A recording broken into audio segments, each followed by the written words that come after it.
Keep your focus, and if you want to say so, you can do it here. It's Michael Patrick Shiels, radio stations across the state of Michigan, and you can get us at mibigshow.com for feedback, Facebook, and Twitter, too. Welcome to our broadcast on radio stations across the state of Michigan. Politics is our family business, and medias stat virtus, the truth is in the middle, most of the time, and all opinions are welcome. Ruth Johnson is the state senator, Republican from Holly, and she was Secretary of State before that. She's back on our AT&T line. Good morning to you.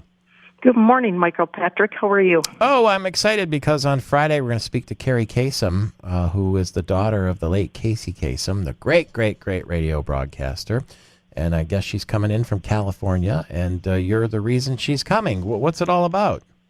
Well, it's all about guardians and conservators in Michigan and really the lack of laws that make sure that people are treated fairly. So she's coming in to talk about how her dad was taken advantage of, horrible advantage of, and what we can do in Michigan to protect those that are most vulnerable. Well, we look forward to talking to her, even though that's a very sensitive and difficult topic, isn't it? Well, it might be, but when you see what's happening here in Michigan and southeast Michigan with some of these conservators and guardians, it certainly overcomes any kind of shyness about talking about it. We must protect those that are more vulnerable than the rest of the population. It is our job, and it's simply not being done in many cases. So we want to make sure it is being done, and we're going to work on it very hard in the legislature. And we're working with the Attorney General. She had an elder abuse task force, and we're using a number of the ideas they came up with. So it's a nice bipartisan package to help people. Is Ms. Kasem coming to the Capitol? I don't think she'll be have flown in yet. So okay. She'll be coming to Oakland County Board of Commissioners on Thursday at 3:30, and the public's welcome to listen and for public comment. Okay. It'd be nice to talk to her again. Were you a Casey Kasem listener? Sometimes, yes, I was. And I mean, he's an icon around here. I live up in Holly, and of course, he's from this part of Michigan. Yeah, Wayne State University was there, if I'm not mistaken, and he'd always say, "We are counting them down," and he would tell you what the number one song in America was. And I don't know if they had a vote to do that, or they had the vote count, or it was transparent, or how they came up with number one, but I think it was less complicated probably than we are having with our elections these days. That's a fact. Yep. Also complicated, the former role that you had, Secretary of State, now with these appointments and walk-in services or not having walk-in services, and you and I talked about that recently, and we also talked with Jocelyn Benson after we spoke to you about your criticism of her. Here's what she said. You know, what is unusual, interestingly enough, is to have a predecessor who's so unsupportive and so knee-jerk reactive to everything and actually just doesn't look at the data. The data actually shows you can, one, that wait times tripled during her tenure from an average of 14 minutes to 44 minutes, when in 2018 you had many offices where wait times were over 100 minutes in 2018. So that's what I inherited. And what we've done is actually start collecting data and following the data. Senator, we have two prominent women throwing a little shade at each other here.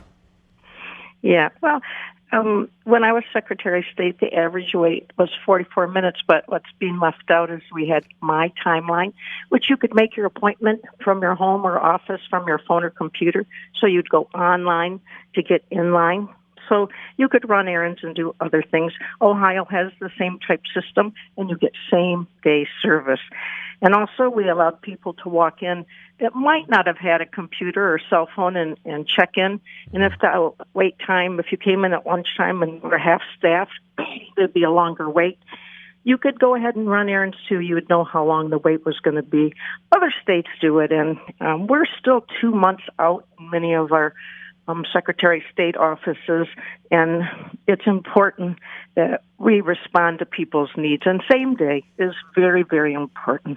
But I am happy to see that she's finally listening to Michigan families and making some changes to help people, and I appreciate that they're responding to specific concerns for customers with disabilities. But it took way too long for these common sense changes, and Secretary Benson still needs to reopen the branches for same-day service. And if the Secretary of State can add 350,000 new appointment slots without additional staff, this really shows that they were greatly underserving customers until now. It's better that you only wait 2 months. It was up to 5 and 6 months before she made that change. So she cut evening and weekend hours for people, and there's no more Wednesday or Saturday options. This isn't the time to be cutting services. This is the time to get people in and get caught up.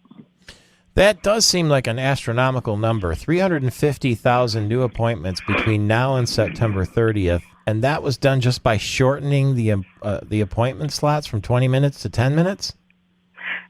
I'm not sure. Whatever it's been done, that's how you can wait on people. You need to do it. You need to move forward.